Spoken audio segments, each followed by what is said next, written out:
So you just went through a breakup. What's the first thing you want to do? I mean, it's like this primal urge, right? You want to call them, text them, fix it right now.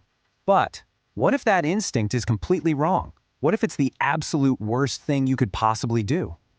And that's where this whole idea comes from. The expert we're looking at today, Lee, he has this totally counterintuitive approach.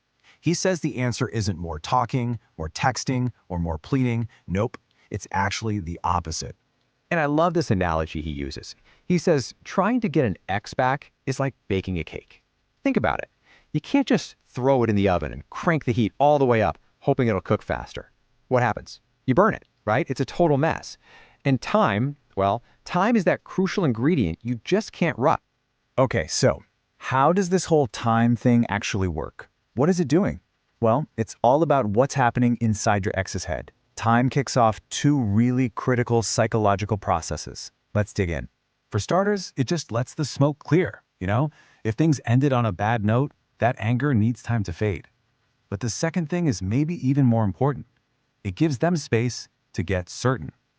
Look, it took them a while to be sure about leaving you, so it's going to take time for them to be sure about wanting you back. I mean, just think back. The breakup probably didn't come out of nowhere, did it? It was a process. Doubts started creeping in months ago. Then they were fighting those feelings. And finally, they felt certain. You can't expect to undo months of doubt in a single day. It just doesn't work like that. Now, here's a twist that might sound a little crazy. Part of the reason they aren't rushing back is for your sake. Seriously. They remember how much the breakup hurt, and they don't want to put you through that again by making a rash decision. So they're being careful, and that's actually a good sign. Okay, let's move on to the next big idea here. And this is all about making the breakup real for your ex. Because until you completely disappear, the breakup is just, well, it's just an idea. See, as long as they know they can reach you, as long as you're still liking their posts or just a text away, the breakup isn't a consequence. It's just a concept. They haven't had to actually live with the reality of you being gone. They haven't felt the sting of that loss. And this really breaks it down perfectly. With contact, you're basically their safety net. You're making the breakup easy and comfortable for them. There's no risk. But when you cut contact, poof, the net is gone. Now they have to face the permanence of their decision. They have to feel the full weight of the loss. Now, the consequences are real.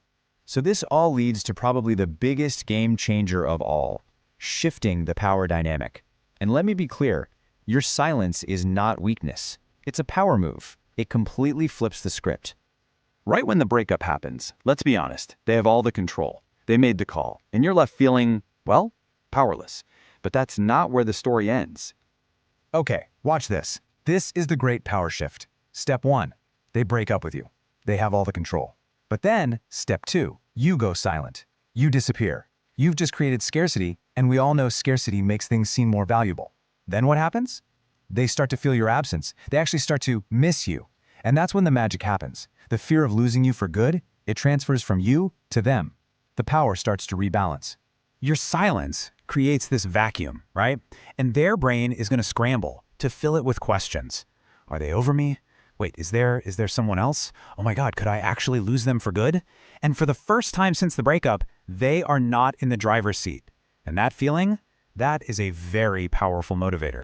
So all of this patience, all this strategy, it's all building toward one thing, the reunion. And if you've given it the proper time, this isn't just a casual, hey, how you been? No. This is going to be a huge emotional payoff. Imagine it. After a long stretch of total silence, seeing each other again for the first time, it's going to be electric. All those emotions that have been building up are just going to erupt. They're going to see this new, stronger you, and the reality of how much they missed you is going to hit them like a tidal wave. This is often where you get the apologies, the tears, that overwhelming desire to get back what they lost. It's like a pressure cooker. All that time apart builds the pressure, and the reunion, that's the release. It's that massive release of emotion that can really spark things again and open the door to getting back together for real. But, and this is a big but, a word of caution here. You can't just jump right back in where you left off. If you get back together instantly, you risk something called buyer's remorse. They might start to think the threat of losing you wasn't real after all. You have to move slowly. Make them feel like they're earning you back. That's how you build something stronger this time around. So when you boil it all down, the no contact rule isn't about playing games or being manipulative. It's really about understanding basic human psychology.